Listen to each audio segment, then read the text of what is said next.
Os seres humanos são os únicos que têm compreensões da existência para além da vida material. Após a morte e, mesmo antes do nascimento, são estabelecidas realidades regidas por forças cósmicas, onde um Deus onipotente ou um grupo de deuses ordena o caos. Essa relação é estabelecida pelo que denominamos religião, uma das instituições simbólicas mais antigas da humanidade. Olá a todos, eu sou o professor Caliel Alves e sejam muito bem-vindos a mais um vídeo desse canal. Aqueles que desejarem, por gentileza, se inscrevam, compartilhem, deixem comentários, isso ajuda muito na divulgação do canal. Então hoje a gente vai fazer aqui uma discussão sobre história e religião. Desde os primórdios, as sociedades criaram sistemas de cultos. Os primeiros alvos de tal culto foram a natureza, a mulher, daí surge a devoção à deusa mãe, os astros que ornam a abóbada celeste e, por fim, os ancestrais que, divinizados, saíram da esfera das fragilidades humanas e ganharam epítetos, tornaram-se deuses. A religião é uma instituição ou dimensão histórica quase onipresente. A etimologia da palavra remonta ao latim religio, que significa religar o ser humano às fontes sagradas da vida e da morte. Homens e mulheres veem na religião uma forma de se reconectar com as forças modeladoras da existência. Por tal motivo, os fenômenos da natureza adquirem forma e personalidades humanas nas religiões. É o ser humano reconhecendo a natureza e o universo como seus iguais, mesmo que de forma inconsciente. Ignorar a religião é como abdicar de uma parte considerável da nossa trajetória. A ciência, a filosofia e mesmo a descrença do mundo contemporâneo não foram suficientes para suplantar essa instituição. Para o bem ou para o mal, ela continua a existir e influenciar o destino de bilhões de pessoas no planeta Terra. O esforço para entender religião não é novo e a historiografia já lhe dedicou milhares de páginas. A experiência religiosa, assim como outras dimensões da vida humana, não está totalmente definida. Cada passo dado é um convite a descortinar os véus do sagrado. O filósofo brasileiro Rubem Alves, em seu livro O que é Religião, aborda a condição dos humanos como seres desejantes. A cultura cria os símbolos, como a religião, para tratar do ausente, do inascido. Segundo o filósofo, abro aspas. E é aqui que surge a religião. Teia de símbolos, rede de desejos, confissão da espera, horizonte dos horizontes. A mais fantástica e pretensiosa tentativa de transubstanciar a natureza. Não é composta de itens extraordinários. Há coisas a serem consideradas: altares, santuários, comidas, perfumes, lugares, capelas, templos, amuletos, colares, livros e também gestos, como os silêncios, os olhares, rezas, encantações, renúncias, canções, poemas, romarias, procissões, peregrinações, exorcismos, milagres, celebrações, festas e adorações. Fecho aspas.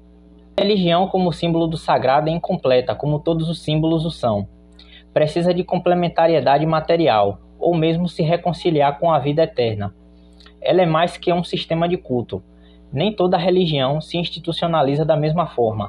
Há religiões em que há cânones sagrados, nem textos apócrifos. Em algumas, Deus é onipresente e distante, noutras reencarna entre os fiéis. Os objetos religiosos expressam mais que uma cultura religiosa, são produções de valores e sentidos, são instrumentos para extrair respostas do inconsciente coletivo, guias para realidades metafísicas. É por meio desse conjunto de redes de significado que os historiadores podem sair da vida terrena e entrar em contato com o sagrado, máximo símbolo do desejo humano. No mundo ocidental, a religião perdeu seu impulso ordenador da vida após a Idade Média. As barreiras geográficas haviam sido quebradas com as grandes navegações e as barreiras mentais haviam sido minadas pelo Renascimento. O Iluminismo e a Revolução Industrial definiram a nova forma simbólica para responder aos anseios da humanidade, a ciência. O humanismo provocou a mais profunda das feridas narcísicas, como o ser humano no centro do universo, do mesmo modo que agora o Sol era o centro do nosso sistema solar. O ser humano ficou cego para as questões religiosas, com toda a luz produzida pela razão ilustrada. Como voltar a enxergar o sagrado no nosso cotidiano? O historiador francês Alphonse Duprat traz uma nova possibilidade. De acordo com o historiador, a antropologia religiosa estabelece o homem religioso como seu objeto de estudo. A religião deve ser encarada como um fenômeno histórico de longa duração. Mas o autor redefine o ponto central de seu argumento. O historiador deve buscar a antropologia do sagrado. A experiência religiosa, como conjunto, é a chave de interpretação da religião. Dipron afirmou, abro aspas, o material mais imediato de uma antropologia do sagrado continua a ser, no entanto, o objeto sagrado. Tudo tem o seu objeto de fixação. Culto de corpos santos ou de relíquias, culto de lugares sagrados inscritos diversamente no cosmos e na história, adoração de imagens ou de outros objetos, oratórios à beira dos caminhos ou cruzes às encruzilhadas. Esses impulsos de adorar ou de recorrer que se agitam na alma coletiva. É fixação que, evidentemente, impõe consciência e resposta. Pelo objeto, o influxo sagrado retoma ao homem em oração, multiplicando a sua energia criadora. Fecho aspas. O sagrado é a vida do objeto. Sem a aura sagrada, a cruz é só um ornamento. A história aprofunda a análise antropológica ao atribuir seus fundamentos a uma temporalidade além do presente. A contextualiza em suas mudanças e permanências. A história liberta o sagrado das particularidades, das comparações homogeneizadoras e realiza as devidas distinções entre as diferentes concepções de sagrado. Tá gostando do vídeo até aqui, pessoal? Se inscreva no canal, curta, comente, compartilhe para ajudar na divulgação. Esse tipo de ação faz com que o vídeo, o algoritmo entenda que esse vídeo deve ser encaminhado para mais pessoas e, de quebra, as pessoas adquirem conhecimento gratuito sobre diversas questões das ciências humanas. Então, se você quiser contribuir para isso, por gentileza, se inscreva, comente, compartilhe. Eu agradeço muito. O discurso religioso é todo representativo. Quanto à representação, existe uma camada que o pó dos séculos escondeu dos olhos curiosos. Aos historiadores, resta remover essa camada de ocultação e restabelecer o que há de oculto no sagrado. A historiografia, na sua busca pelo singular, descobre o fazer religioso e os condicionantes desse fazer na história. Além da antropologia religiosa, existe uma outra forma de pesquisa que pode contribuir na empreitada dos historiadores, a história religiosa. Esse ramo específico se concentra nas experiências religiosas do Ocidente, principalmente as judaico-cristãs, como fenômeno presente em diversas sociedades ao longo da história humana. É de bom tom começar a perceber a religiosidade como algo amplo. Como tudo que está no rol das longas durações, como a economia e as formações sociais, cada período histórico expressa uma relação única com o sagrado.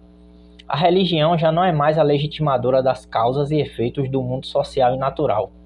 Ela se encontra atrás das paliçadas da tradição, seu último refúgio.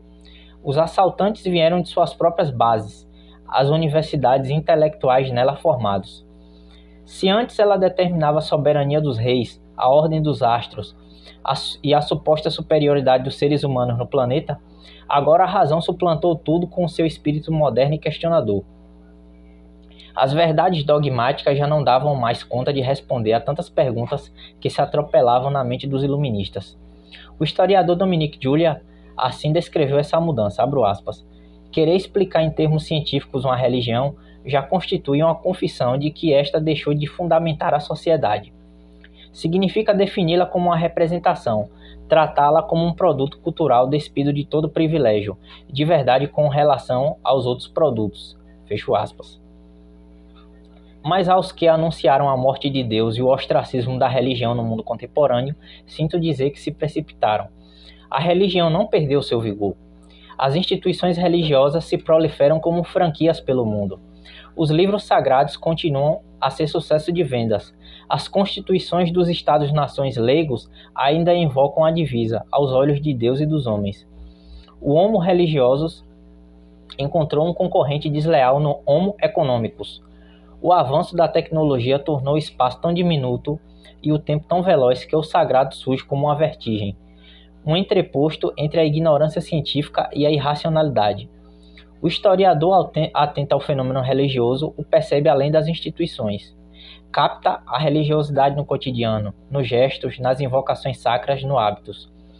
O restante do artigo de Julia traz métodos de pesquisa que na década de 1970 podem ter soado como inovadores, como a arqueologia Foucaultiana, a demografia religiosa, a aplicação da linguística, mas que hoje são métodos mais que comuns. Mas não devemos ficar limitados a uma compreensão analista da história religiosa ou a campos anexos a esse. No Brasil, há diversos temas de pesquisa ansiando por uma pesquisa histórica. O avanço desses estudos no país ganhou impulso com os primeiros cursos de ciência da religião na década de 1970. Mas muitos temas ainda carecem de pesquisa aprofundada, dentre eles o fenômeno do pentecostalismo, conceito empregado mas muito discutido por sua generalização excessiva. Desde a segunda metade do século XX, o país vê um aumento considerável do pentecostalismo, algo que os sociólogos dedicaram mais tempo a estudar do que nós historiadores. Apesar das muitas cisões e divergências dentro das igrejas pentecostais, o projeto de regulação da vida alheia parece ser o traço mais comum entre essas denominações. A história enfrenta seus desafios ao lidar com essa vertente religiosa, baseado em André Dionne Fonseca, abro aspas.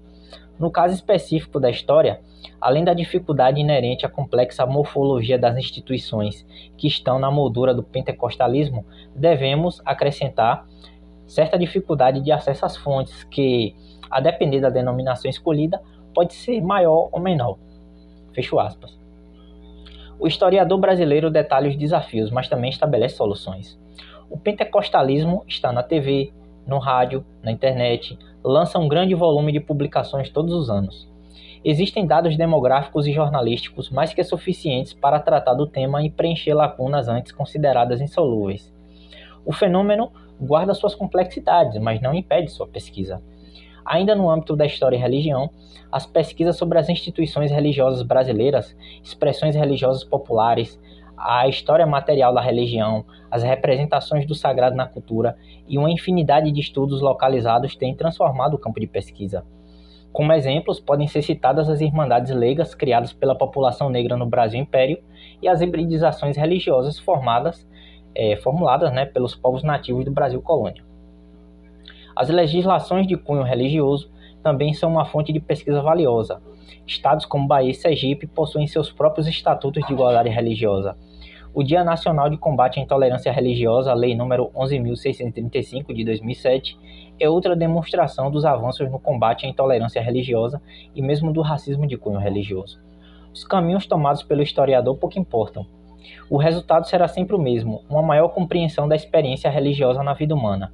Mesmo imersos num mundo onde os confortos da tecnologia estão presentes, não podemos subestimar o alcance da religião na vida das pessoas, seja como prática, representação ou mesmo um simples discurso. Para quem acompanhou até o final do vídeo, deixe um like, comente, compartilhe. Gostaria de agradecer a presença de todos vocês. Vocês sabem que um canal só existe pelo público, que assiste. Então gostaria de agradecer. Lembrando que essa aqui vai ficar numa nova playlist, chamada História e Religião. Até o próximo vídeo.